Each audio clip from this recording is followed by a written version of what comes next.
This is the spotted lanternfly, a first instar nymph coming out of its egg pod, and you gotta admire the guy, his tenacity. He wants to live, or she wants to live, and it did end up living.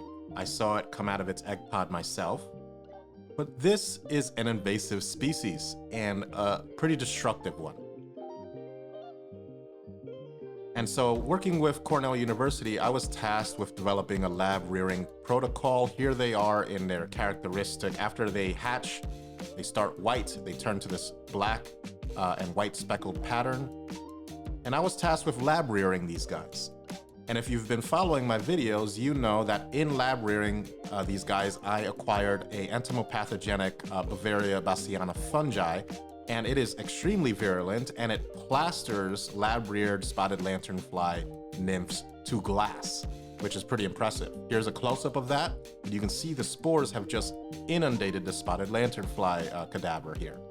And when you grow this fungi on different media types, it exhibits different behavior. Here you see some fluffy white mycelia, and that is characteristic of when it grows in high nutrient agar, particularly if you put PDA and yeast.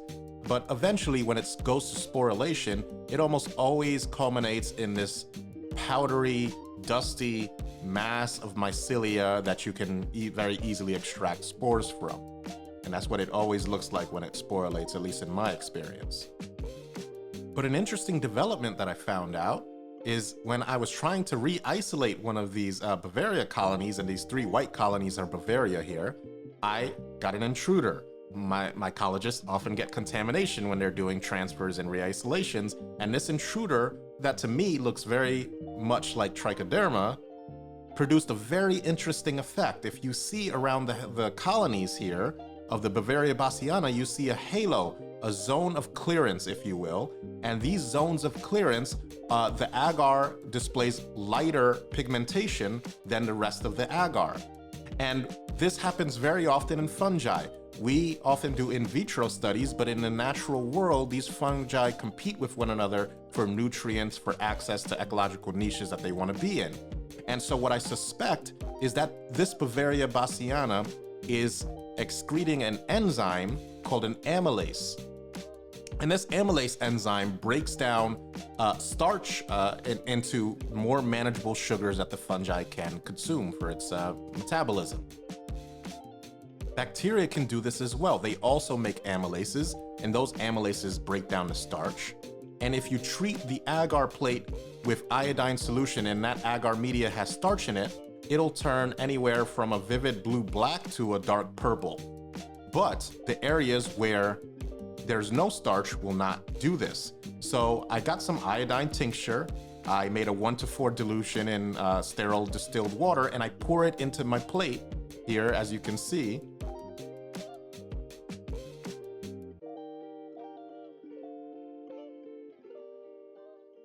And voila, we get this very interesting pattern here. The area where the starch is present in the agar that the Beauveria bassiana didn't degrade into smaller sugars is very dark purple, and the areas where there is no starch present didn't uptake this iodine.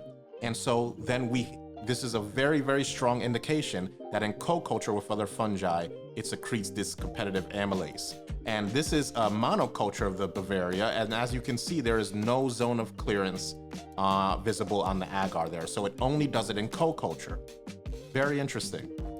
So this is the competitor that I've isolated. We're gonna PCR this in a future video, and we're going to get accurate spore solutions for both the Beauveria bassiana and this competitor, and we're gonna do competition assays. And we're gonna see if we can recreate this effect over and over consistently so that we can say with very high degrees of certainty that it is in fact an amylase producing Beauveria bassiana strain when in co-culture with this unknown trichoderma suspect fungus that I isolated from a contaminant on one of my plates. So thank the spotted lanternfly for putting us on this journey. We are doing home mycology.